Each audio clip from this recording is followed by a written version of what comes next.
বেগমগঞ্জে ১০ নং নরোত্তমপুর ইউনিয়নের যুবনেতা মোরশেদ আলম ভুট্টুর পিতা ১ নং ওয়ার্ডের বাসিন্দা আব্দুস সোবহান শুক্রবার ভোর ৫টায় বার্ধক্যজনিত কারণে নিজ বাড়িতে ইন্তেকাল করেছেন। ইন্না লিল্লাহি ওয়া ইন্না ইলাইহি রাজিউন। মৃত্যুকালে তার বয়স ছিল ৭০ বছর। মৃত্যুকালে তিনি ৩ ছেলে ও ২ মেয়ে সহ অসংখ্য আত্মীয় স্বজন ও শুভাকাঙ্ক্ষী রেখে যান। মরহুমের জানাজা শুক্রবার জুমার নামাজের পর তার নিজ বাড়িতে অনুষ্ঠিত হয়।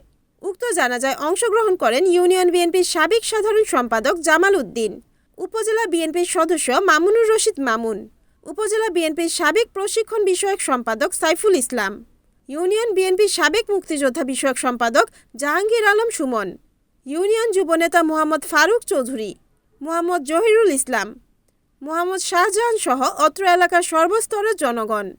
মরহুমের মৃত্যুতে বেগমগঞ্জ ৩ আসনের ধানের শীষ প্রতীকের প্রার্থী বরকতুল্লাহ বুলু, জেলা যুবদলের সভাপতি মঞ্জুরুল আজিম সুমন ও ইউনিয়ন বিএনপি মরহুমের আত্মার মাগফিরাত কামনা করে শোক প্রকাশ করেন এবং শোকসন্তপ্ত পরিবারের প্রতি গভীর সমবেদনা জানান। জানাজার নামাজ পরিচালনা করেন চৌমুহনী ইসলামিয়া ফাজিল মাদ্রাসার প্রভাষক ও গুড়াগাজী জামে মসজিদের পেশ ইমাম মাওলানা ইমরান হোসাইন। কোরআন শিক্ষার লিস্টের মধ্যে তার তালিকাটা এখনো আছে।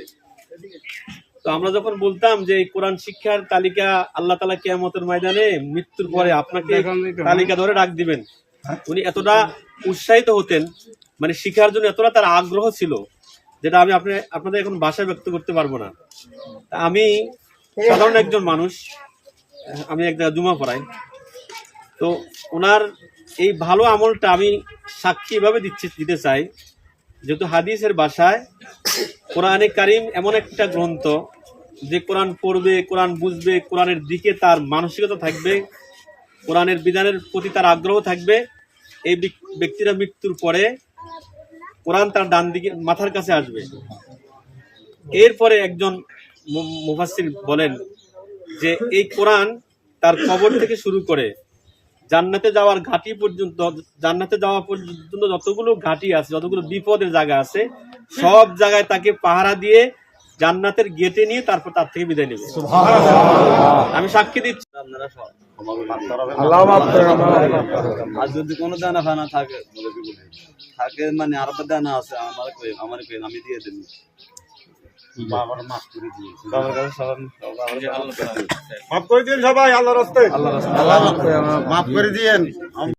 Report Muhammad Sumon Bhuiyan, NAN TV, Noakhali.